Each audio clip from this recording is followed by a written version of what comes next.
Three, two, one. And hello, and welcome to the Spiritual Gentleman podcast, and also the second episode in the ADHD men's group Get to Know moderator and admin. And I am here with the amazing, the founder, the lead admin, Mr. Marc.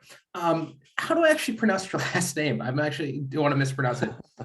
That's all right. It's Almodovar.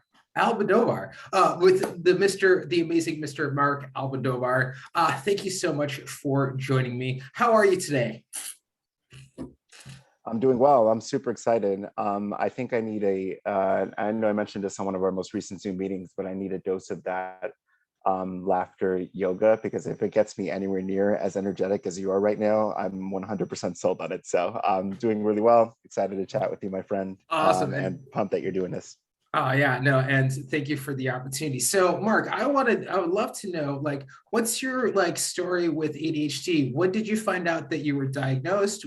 Were you diagnosed as a kid, or was it later in life? Yeah, so I pretty much knew all throughout my life that I was wired a bit different. If you look at most of my childhood photos, they usually consist of me being out in a park or out on my own, and it's just like me in my own world. That's pretty much always been the case with me. I mean, growing up in school, was the kid with sloppy handwriting, a messy desk.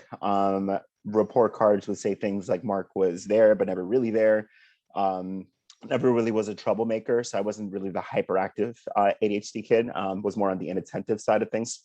For those of you who are new to ADHD or learning about ADHD for the first time, inattentive ADHD is basically, it's almost like the hyperactivity existing in the mind rather than showing up physically. So that was most certainly the case with me. Throughout high school, struggled a lot socially, had poor grades in school, and around 16 years old, I was severely depressed, and I wanted to get some mental health support, and I did just that, and I got a diagnosis of ADHD, started seeing a therapist for the first time. Things didn't really kick off for me until more like a few years ago, actually, with me really prioritizing and taking care of my mental health. But when I was 16, that's when I first had a name for my thing. And that's when I really first started to build some self-awareness. And I gotta say, that's really amazing, right? To be at 16, to have that kind of self-awareness, to recognize hey, something's off here, and I want to go. Not many 16-year-olds can really, be at that point of self-awareness, all right, hey, because you have myself at 16, I had a lot, my depression had really started to kick in. I was diagnosed at a younger age, and I had issues with pills, but to know when you need that help. For me, I started going to a counselor at 17. And yeah, so how was that kind of especially in high school too, right? Because that's when all our hormones are going, everything's going crazy. What was your experience at going into therapy at kind of a young age? How did that kind of help you from 16 kind of on until later? I would say the biggest thing for me was, I think there was most certainly a reduction in the self-blame that I've always had for myself. Although I'm not going to sit here and tell you that I was 16 years old, diagnosed, and my whole entire life changed for the better, and I figured everything out. That most certainly wasn't the case. But what I will say is that it was my first time realizing that I had been basically living my life driving a car, not knowing really how to drive it, and getting into accidents and making mistakes and things like that. And I had realized that in that moment, where it's not really anything, there's nothing really wrong with me as a person and how I am. I just need to learn how to drive this unique vehicle that I was given, and then things will start to take off and work for the better. So that was the biggest game changer for me. And then it was a little hint, nowhere near to the extent of what I experience nowadays, but a little hint of what it's like to be able to have a space, because you mentioned therapy and everything, to have a space in which you can basically take off the mask that you keep on almost all the time and be fully vulnerable and share with somebody. I got like my first little hint of what that's like, and that was really helpful for me as well. That's awesome, and also really fascinating too. Another thing I was always kind of curious, right? Would be about like, because I know I talked to another guy who's from Norway and a few guys from Finland and just other countries and other minorities. Did you notice in your community, like there was a more of a stigmatism around if you had mental health issues in your family community of like something? Because I know in even like the Irish kind of culture, it's like, oh, you have mental health issues, we don't talk about it. Did Yep. you have really supporting kind of family or a support structure as you were kind of going through that at 16? Yeah, I will say I was very fortunate. I didn't really experience much resistance to me getting mental health support or anything like that. In fact, my family was very supportive of it. But I will say that, and my family, I was definitely a first here to take care of his mental health and to see a therapist, things like that. Before that, I mean, it was something that it's just very uncommon, especially for men. I mean, for men, we've always been looked at as people who need to protect and provide all the time, who need to have it all together, to always show strength. So there's definitely a lot of that traditionally in my family, but I was Yeah, very you only fortunate. cry at the football game when your team wins the match, and then you got like five Yeah, minutes to cry, and that's it. If there's any emotion shown, it has to be at right. specific moments, and anything outside of that, you're considered less than. It's like male equals robot, right? Yeah. Not really. Not really, and that's definitely not me. So that was the first for me and my family, and I'm very fortunate to have had the support that I have gotten. I would say around that time period, a little over a decade ago for me now, um, we were starting to see a very small little spark in almost a normalization of men actually getting the mental health support that we need. Um, it was just kicking off. So I was very supportive all along. The real battle when it came to criticism, though, was the internal one, right? Like Yeah. I was the one who thought that was weird that I was that I needed therapy, or weird that I needed to get a diagnosis of some sort or anything like that. It was all like um, self-inflicted, some of the criticism that I was experiencing. So um, And that's I been think like that's the also the real thing with work us for me. inattentive types as well, right? Because we're Yep. hyperactive in our minds, we play these things in our minds so much that it just comes out. We come up with these crazy scenarios that have no basis in reality, especially when Yep. I think it comes to our mental health. Yeah. I go through the same thing as well. It'd be interesting because for me with RSD, it'd be funny. I would have a good night, like working in a restaurant, like all those orders are going out fabulous, and then one plate comes back half eaten, and I'm like, oh my god, they hate all my food, and I'm like the worst chef in the world. And then I go through all these like, Yeah. and then like it sets off that trigger. Yeah, and it's interesting, and I don't want to toy with your interview style or like the direction you want to go, but this is something that's on my mind right now, so I just want to Oh no, share no, it. go for it. Yeah. Um, it's it's interesting to me that when we talk about navigating ADHD, and you look at within you just if you're in our Facebook group right now watching this, and you just simply scroll down the page, it's almost as if half the battle is actually building self-confidence more than any type of medication or supplement or sleep hack or study hack or things like that. A large portion of the time, it's really just about learning to build ourselves up and recognize that if we do have a flaw of some sort, if we do mess up one plate at a restaurant, that there were in fact 99 other plates that we nailed, and we can in fact grow from this and learn from it, and we're not defined by it. Like that type of self-dialogue to this day for me is really, really huge for me in navigating my mental health. just self-belief. It's a key thing for people with ADHD. Yeah, I totally agree. I mean, I think that's why I find like within my particular coaching, this is the thing that I really want to, this I think just for men in general, right? Is that inner dialogue, right? It's relationships.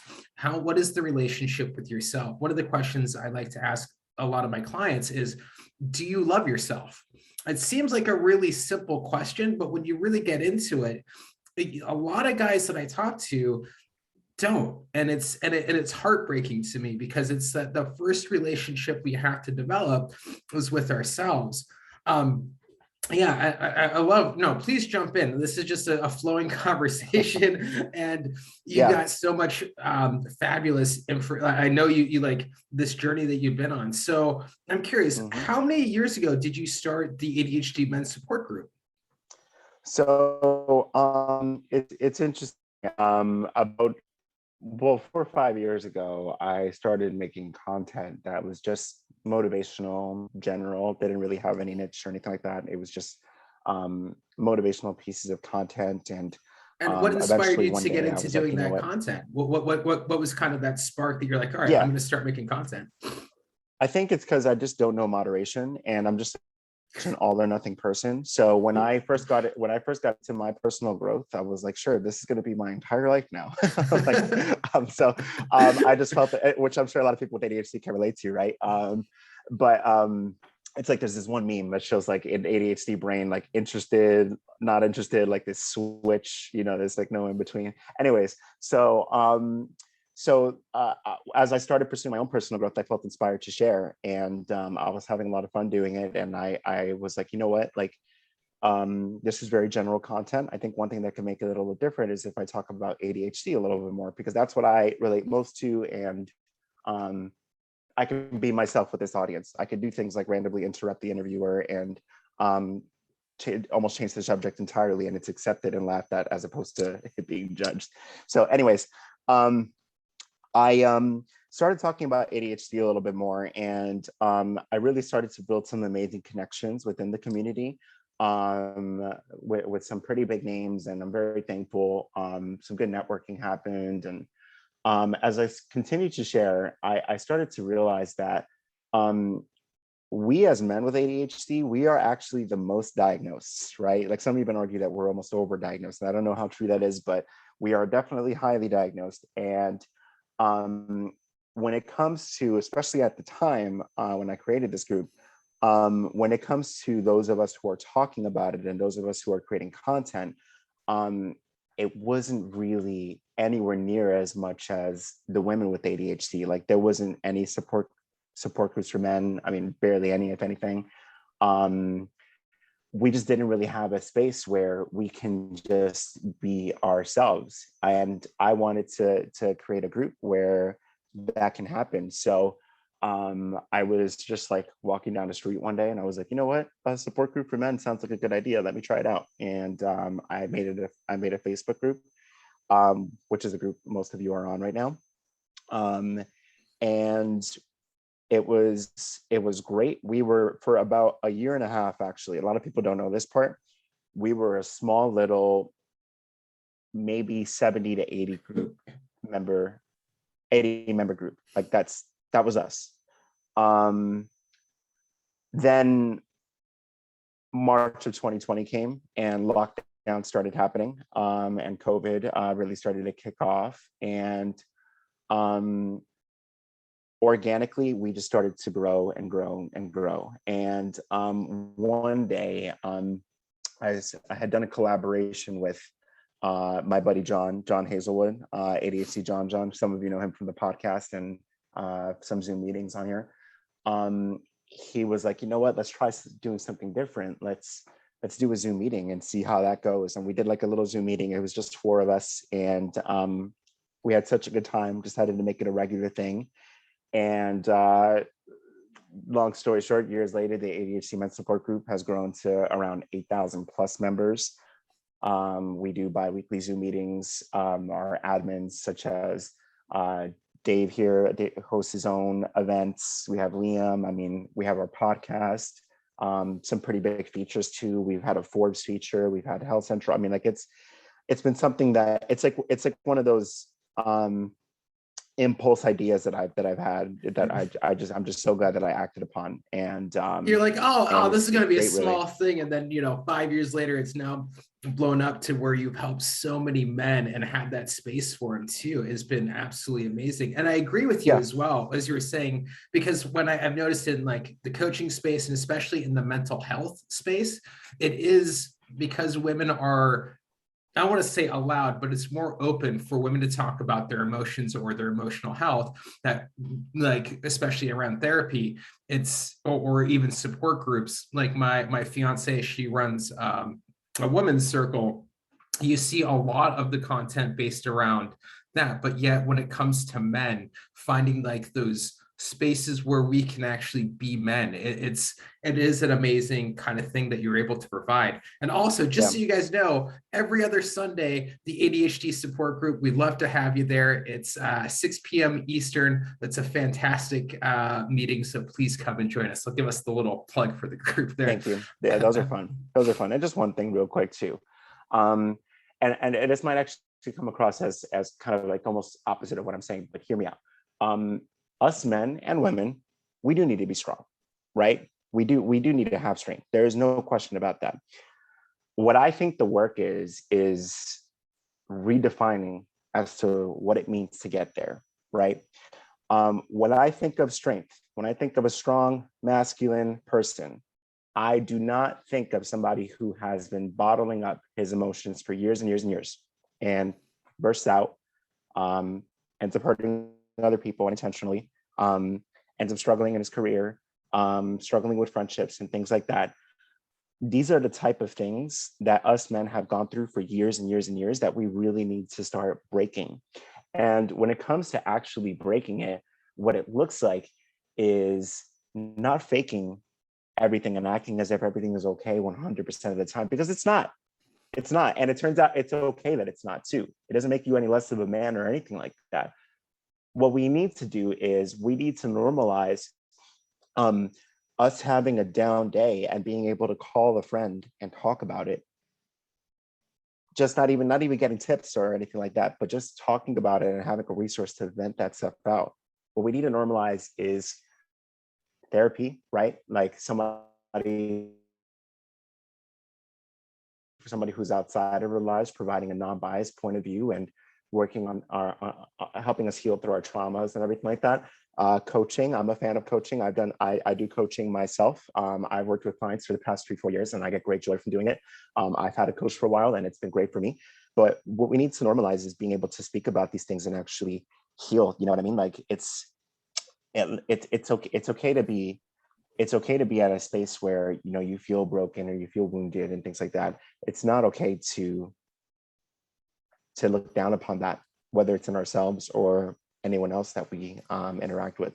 Of course, right? And it's also too, right? Especially when we're dealing with emotional pain, anything we like, because I heard this phrase once, emotional pain not transformed is transmitted. So if you're bottling something up, it usually will come out sideways on someone who has nothing to do with the thing. So your anger and these emotions aren't being actually treated. So they come out skewed. So it's like that, like, I'm mad at one thing, so then I yelled at my fiance about something that had nothing to do with anything, instead of recognizing where the root is and how you kind of work through it.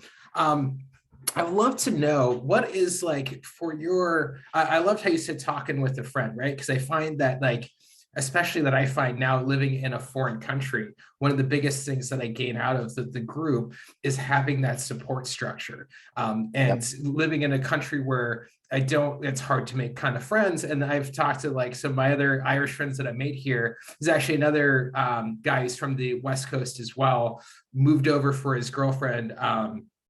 And we started hanging out because it's like, hey, you don't know anyone, I don't know anyone. Let's be friends. Because it seems for men, as the older we get, the harder it is to develop those bonds. What have you found as ways that you've developed those bonds or support structures to help you with just even with your life? Interesting. So are you talking about like creating quality friendships, or I guess I'm Yeah, just trying to creating understand. creating quality friend, how you've created quality friendships, or even people that you know, maybe not necessarily fully friends, but people that you know that you can turn to, how you've created that, because it sounds like you've created a pretty strong support system around yourself. And I Yeah. know for a lot of our guys it's a struggle. So what were some of the ways that you want to run about like building that support structure? Yeah. I think a big thing for me is actually me doing this right here, being in the mental health space, and creating content, networking, and things like that.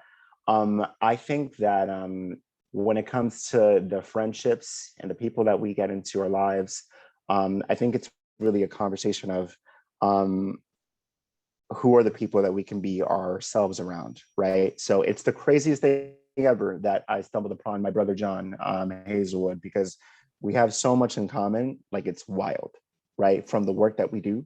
Um, for those of you who don't know, he works with Black men with ADHD, and he's been a big supporter of this group early on, especially. Um, you know, we have a very similar taste in music. We're both huge fans of Pharrell and the Neptunes, and I mean, like, so he's somebody that I've come across in this community, and I think that the reason why I've come across him and such a good friend is because I've engaged in something that I'm interested in, right? So when I think about the answer to your question, I think about, um, if you're listening to this conversation, like writing out like what your interests are, and like making it a priority to actually go to those things, events around those things, joining Facebook groups around those things, and building connections with people that you can be yourself around. I really feel that that's the way to building quality friendships, because I just like the fact that the people that are in my life right now, I can get excited about the things that I get excited about, and they'll call and check in and things like that. But the whole thing too is like, us people with ADHD, we just need to, we're people who get really excited. You know what I mean? Like, that's the beautiful thing about the internet, is that the internet has so many different spaces in which we can connect with people who are excited about the exact same things. Right? Don't shy away from weirdness. Like, be in spaces where it's accepted. So that's my answer. Ah, that's an amazing, that's a great answer. I love that. And I'd love to get into a bit more about kind of mental health and maybe some of the mental health kind of.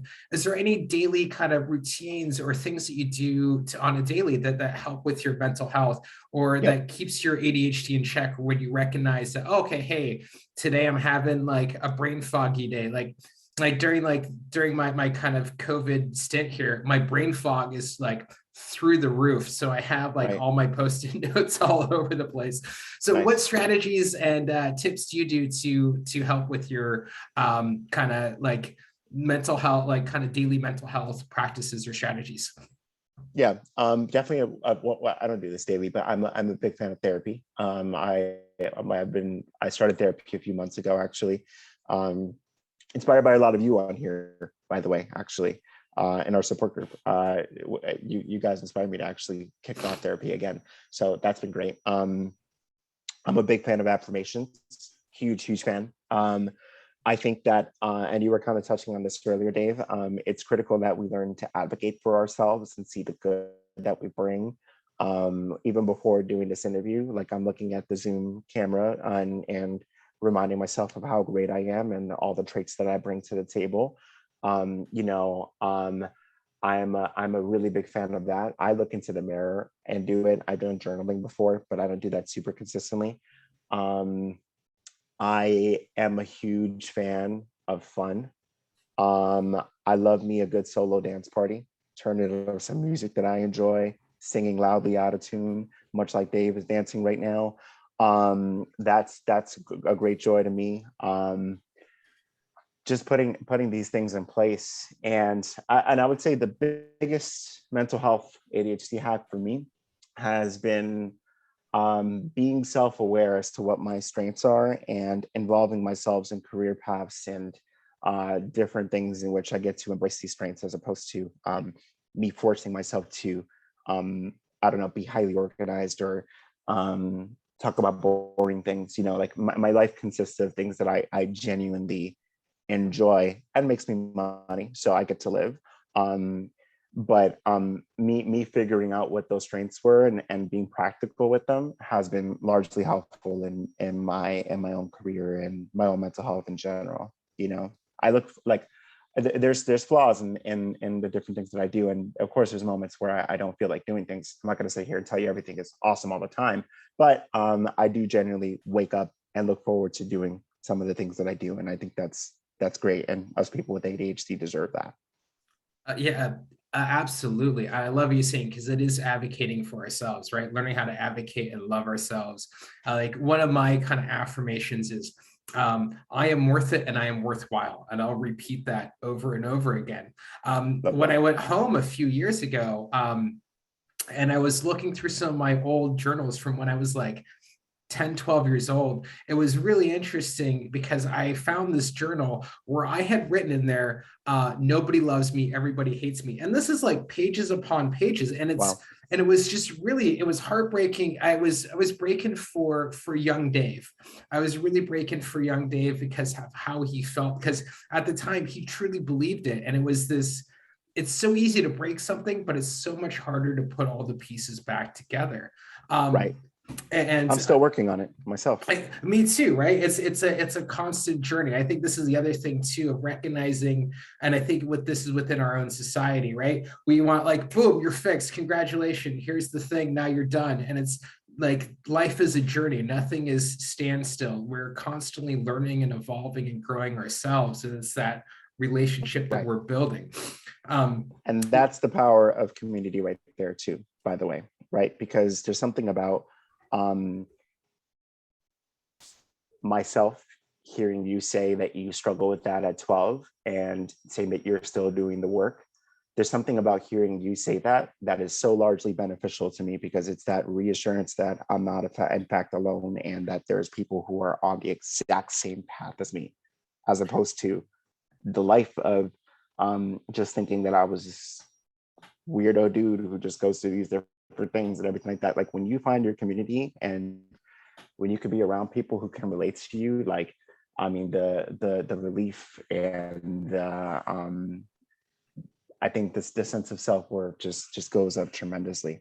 That's why I tell people in the group, like when you're sharing vulnerably, you're not just doing yourself a huge favor, you're doing so many other group members a huge favor. Like the amount of people that, I mean, you see it in our Zoom meetings, like they'll be nodding their heads like, I relate to that big time. Like it's amazing work to do. Like I think people underestimate how powerful being open and honest is.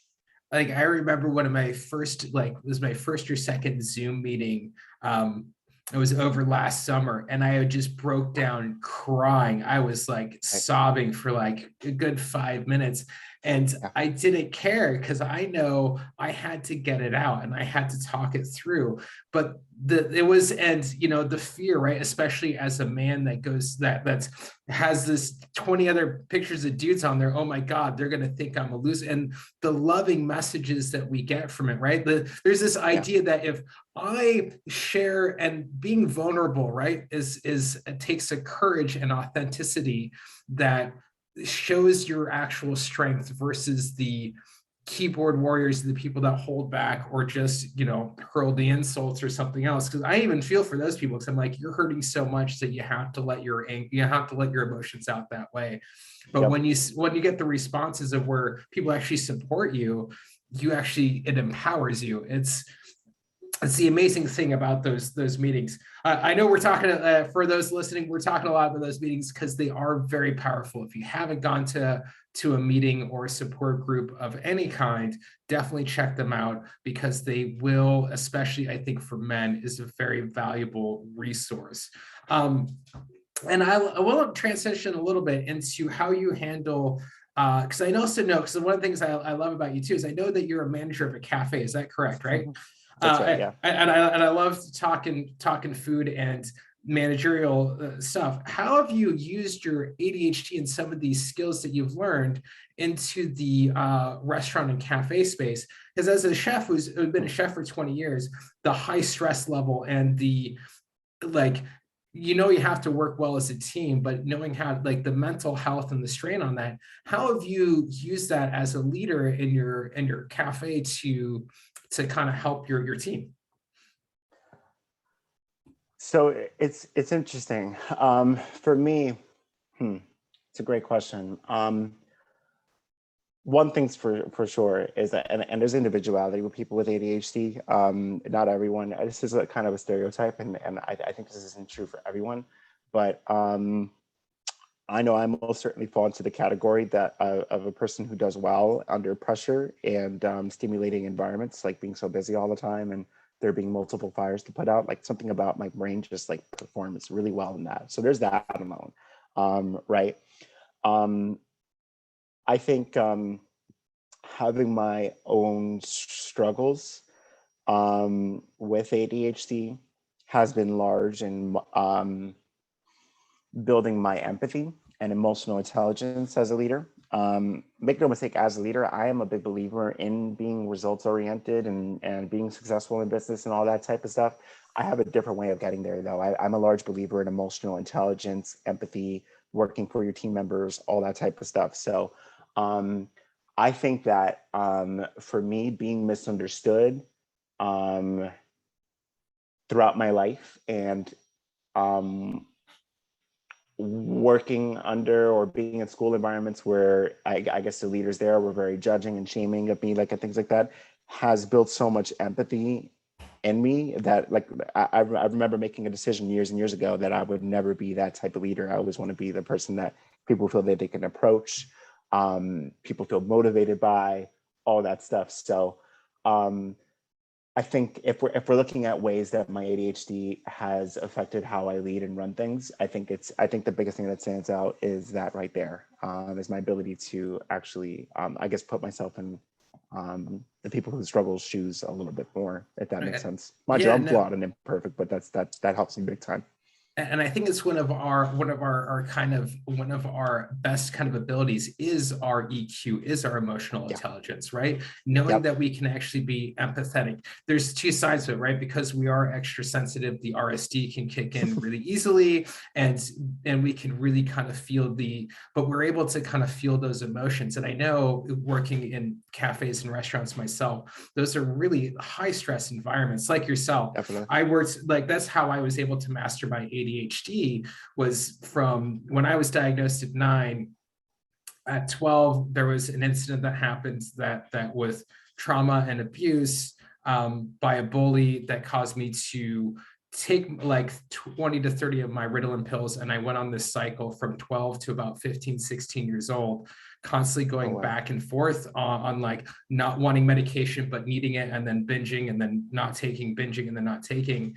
And Wow. also then at school too, I was the special ed kid, but nothing made sense to me. But when you put me in a kitchen, things made sense, because I needed that environment. I needed to have the stimulation around. I needed everything going around so I could focus on the one thing in front of me. But it Right. also allowed me to, because I'm a kinesthetic learner as well, right? Like, I have to touch it, do it, be it in the moment to really, really understand what it is. Mm-hmm. And it's interesting, because now, as I'm transitioning out of cooking, finding how I take those tools to the next kind of phase of my life. I don't know where I'm going with that, but it's just, I Oh, it's wanted okay. to, yeah. No, that was great. That was great. Yeah, yeah, and it's some other things too, because I mean, like I said, it's not all kicks and giggles all the time, and Yeah. I most certainly have my flaws. I mess up. I make mistakes, but I think there's also um, building your toolkit, right, of how you navigate different things of your mental health, like stress, right. So there are moments where I get annoyed and frustrated about things. Know that when I'm angry, or when I have that type of feeling built up in me, that I'm most certainly not a problem solver, and that it probably needs to be addressed. But in the moment, for me, I'm a big fan of things like box breathing. That's been huge for me. For those who don't know, it's you breathe in for 4 seconds, hold for 4, breathe out for 4, hold for 4. You do that over and over again until you feel in control. I'm a big fan of speaking slowly. That's a huge thing for me when I'm upset and I'm trying to be mindful of my words.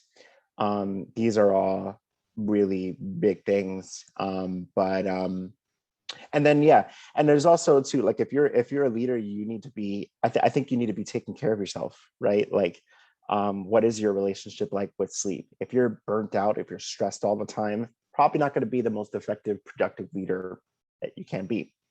But if you are doing things like taking time out for yourself, dedicating a day to some fun, right?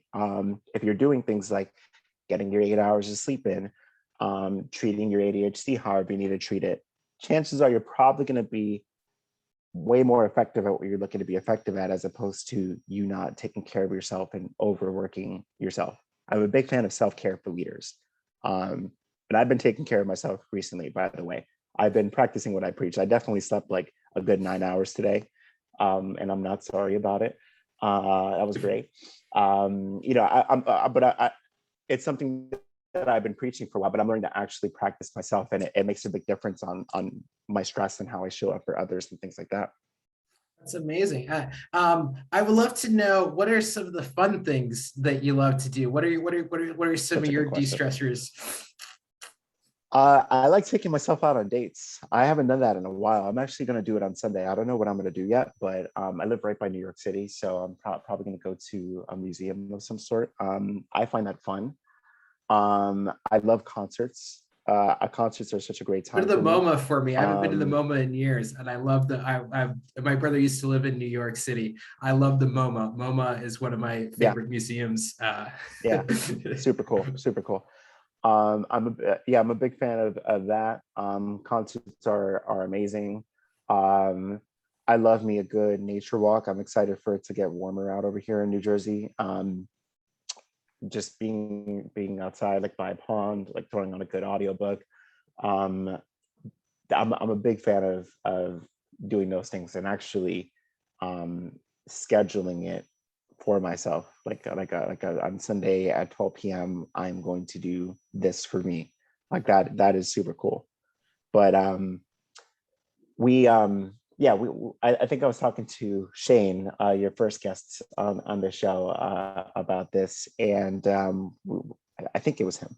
But we were talking about like how we'll put things like this on our calendar, like interviews and stuff like that, things that involve other people. But like, what if we started putting like things that are self-serving for us in our calendars? I think that's kind of cool. So that's your long answer to my self-care question. Yeah, I love it. It is one of the things on usually Saturdays or Sundays. Like, and my Laura and I will take kind of time out for our kind of things, because we know it's very important. As I am still working on the city behind me there as my big So cool. self-care, Wow. self-care. Going from when I was a traveling chef, I was a minimalist. Now I decided the best way to be a maximalist is get the toy that has the most amount of pieces. So that happens to be Lego. That's so cool. And that's something your inner child out, right? And like, well, at least that to me, that's what that would be. And I also I've been watching Batman the animated series again, and that's been great too. Like if I'm you a want to huge do a Batman fan, podcast so and we just do recaps of Batman the animated series, I would totally like oh rewatch man, with you, like, because that was such an amazing series. But well, that's just say all. when. Yeah, I mean the episode with Mr. Freeze and everything. I mean, like it's so cool. I like um but I mean, it's just shamelessly doing that type of stuff, right? And stuff as a priority. We have to have fun in our lives. It's not about stressing ourselves out or overworking ourselves or anything like that. I'm at all of you, but I'm in this for the long run, right? I want to be here 60, 70 years from now, and I want to be in good health, and I can't see that happening without prioritizing joy. Exactly. And you don't want to live a life without joy, right? Too. And I love what you said about taking yourself on a date, right? I'm also a big advocate of this, of like Nice. dating yourself, right? Like I think every stage of at some stage in your life, you have to date yourself to know yourself, right? Because how can you expect to be in a relationship until you know how to love yourself, right? How can I give love if I don't know actually how to receive my own love? If I don't know what that looks like for me when I'm going through doubt, or like, it's that kind of, once again, going back to our relationships and understanding the relationship with ourselves and our mental health. I absolutely love that. I think it's such a great takeaway of like learning to kind of date yourself. So what's one thing in your dates that you've learned about yourself? Yeah, I'll answer that in a second. I just want to Yeah. say, if anybody goes on a self date after watching this, can you please post it in our Facebook group and tag me and Dave? Like, that would be cool. I just want to see it and congratulate you on doing such an amazing thing. What is one thing I've learned about myself? Um, hmm, One thing that I've learned. Um, I think that I've learned that it's possible to be with me and still have a good time. I think that's been a big thing. Mm, um, I would definitely say that when I think about moments where I realized like how like healing music was for me, it was through the self dates. I remember going to a concert by myself and years ago, and just having such a great time, um, and how amazing I felt. Even recently, actually, a few months ago, going to this event that my friend had invited me to, this like dance event, and dancing for like 5 hours straight, by the way, like with no judgment whatsoever, and just like as if no one's watching. How therapeutic that felt. But like I think I think when I started doing the self dates on music and concerts, I realized how much music is beneficial to me. Well, that's So amazing. Yeah, that's one thing I've learned. that's amazing. I love that. I absolutely love that. One of the things that I've learned was just kind of like my sense of curiosity and adventure of how I love to just find everyday like ordinary like adventures in ordinary kind of things. Even just kind of going to the shop, like near where I currently live in Ireland. There's this big old kind of castle town house and estate, and there's a river that goes through it, and just being able when I had before my electric scooter got stolen, I would go scooting around on the back paths and everything, and it's just the sense of thrill of like finding and the adventure of it. Um, That's cool.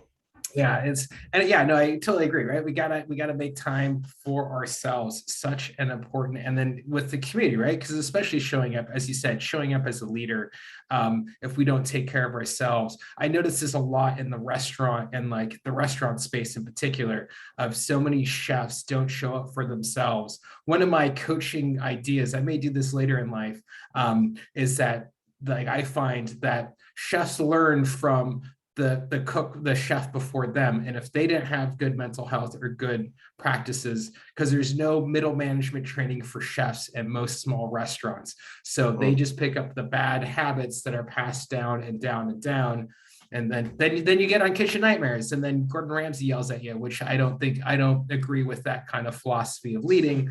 But it is one of those things of where, having been in the industry for such a long time, it is, I recognize of where when we start, when the best chefs I've worked for are the ones that do put their mental health ahead. All right, we're getting close to the end there, so I would love to go over some of your top five kind of like tips that you would give, or yeah, maybe the top few tips that you would give to someone who's maybe new in the group, maybe newly diagnosed, of what would you find that best would help them, or that you would like, man, when I had ADHD, or man, when I was going through a lot of my mental health things, that I wish I had learned this. I know we probably talked about a few of them, but if you could recap. Yeah. Um, Navigating ADHD is not normalizing yourself, quote unquote, normalizing. Navigating ADHD is about finding the environment that works for you. Um, there's things that, like it is helpful for you to for you to have calendars in place. It is helpful for you to have reminders and all that type of stuff. That's all great. But the more and more you can surround yourself or put yourself in places in which you can allow yourself to be you with your strengths and your weaknesses and things like that, the better off you'll be. So that's huge. We are human beings, and we are bound to make mistakes, and you are not defined by any type of failure which you had, whether it's a recent job that you lost, a rejection that you experienced, maybe it's a girl that didn't like you, or you got divorced or something like that. None of that defines you, and you are very much so capable of being successful in those areas. Um, Prioritize fun in your life. That's the big thing. Um, us ADHD brains, we need that stimulation, and we need that good time. And for me, I tend to be very hyper focused and laser focused, and hyper focus has been great for me, but it's also been kind of bad for me when I don't manage it. I'm a big fan of, like I said, just actually scheduling some fun. Um, this is for more of the sensitive people within our group, which I've been talking a lot about too. If you follow my own content, you know that this is a large thing for me, the whole highly sensitive person thing.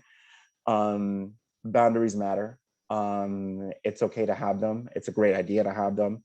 I'm a big fan of doing assessments of who is in your life, you know, and you know, if there are people who are judging, people that you can't feel like yourself around, they're probably not worthy people of being in your life. So having the boundaries in place, saying no, is a really, really great thing. Which is so hard for us ADHDers. I'm not sure about yourself. It's one of those things that I'm right. constantly working on. It's super challenging, and we can do challenging things. Yeah. I would say that would be my fifth one, actually. Which I'm glad you said that. We can do challenging things, right? And that's what support groups are here for. That's what coaches and therapists are here for, to be that additional push of encouragement. But I don't think that us people with ADHD, I don't think that we should ever underestimate ourselves, right? Like, we can absolutely do well in our lives. We can build great relationships and things like that. Is it easy? Absolutely not. Are there challenges? I mean, of course, like for me, like one thing I'll share is, like, for me, romantic relationships is something I'm consistently working on, and like kind of like failing on and failing, but growing more every single time. So we need to know that when we get the right tools, when we treat our ADHD properly, when we surround ourselves with the right people, that we're very capable of succeeding.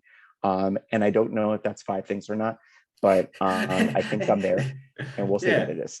We'll say it is. Yeah, that's great. And then as you were talking, it inspired one more question. I would love to know how you would define masculinity. What do you think masculinity, or how would you want to see masculinity viewed as we move forward in the future? Of like, if we get to define the new 21st masculinity, how would you want to see that defined? I think it's honesty. I think it's knowing where you're at. I think it's acceptance. Purposeful, I would say that.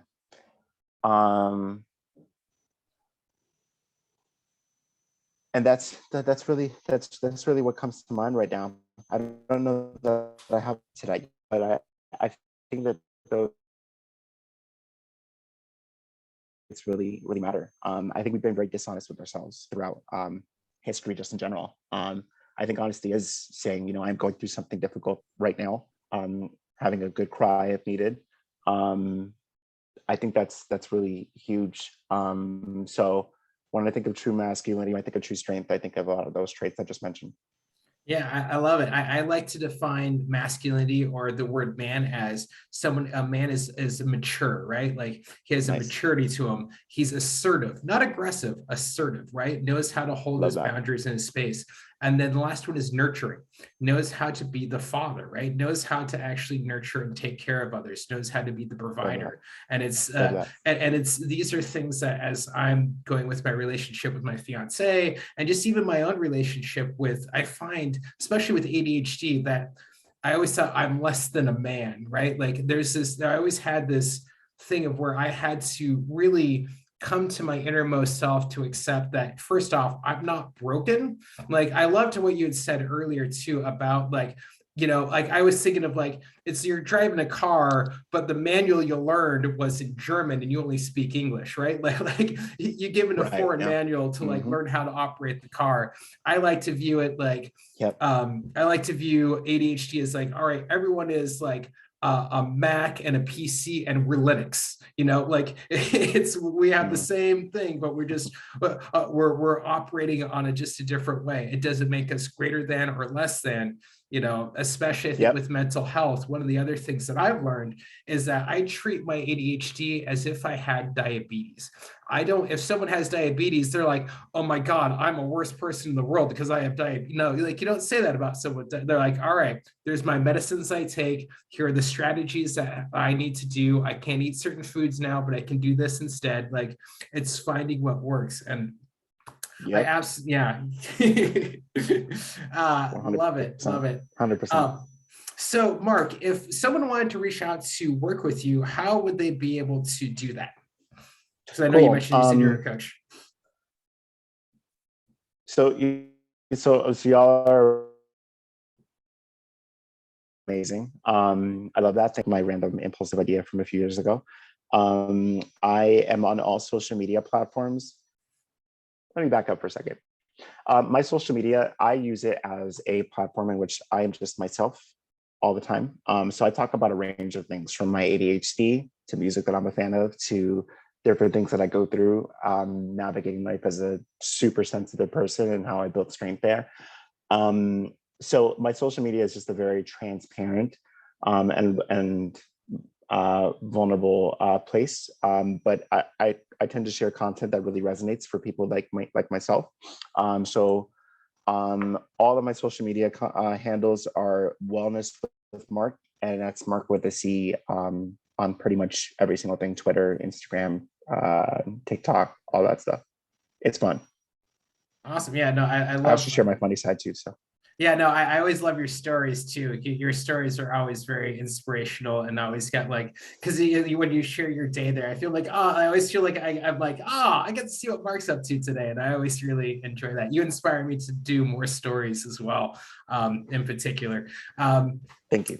Yeah, you're very welcome. And thank you for taking the time out to do this interview. I really appreciate the opportunity to be, thank you for the opportunity to allow me to do this, and also to serve the group as well. Like I really, just from the bottom of my heart, like I know when you asked me and we had the conversation, it really helped me kind of solidify like recognizing of what I can do to help and be of service. And you've always been there to support any of my ideas I've thrown out there. You've always been there, really supportive of me. And I just want to say I'm so absolutely grateful that I've gotten to know you, and I continue to get to know you, and I consider you a friend. And it's just been an amazing time to like, of the growth and everything that you share with the group. And it's also too, for anyone out there, you see these crazy ideas you have. Marc had the idea of like, hey, I want to do a support group. I want to help men. And 5 years later, you have 8,000 people that like of men, and so many have like helped and gained each other. And without you, none of us would be here. So I just want to say from the bottom of my heart, I am absolutely grateful and thank you for you being Thank you, you. because you're amazing. Likewise. Look Oh. who's talking. Look who's talking. I appreciate that, Dave. I accept that compliment. Thank you. Thank you. That's something both of us work on too, is learning to accept compliments. Oh yeah. Oh, guilty. In the past, there's many times where I've been like, oh, I'm not that good and everything like that. But I'm working on it, and I was intentional right there to stop myself from not accepting it. So thank you. You are absolutely very welcome. And once again, thank you for doing this interview. And I'll see you at the next meeting. And thank you guys for tuning in on this. Don't forget to check out Marc and all his social medias at Wellness at Marc. You can find him. He's a big Twitter guy as well. And with that, I just want to say very good, yay. I wish everybody a great, if not better, day. Awesome.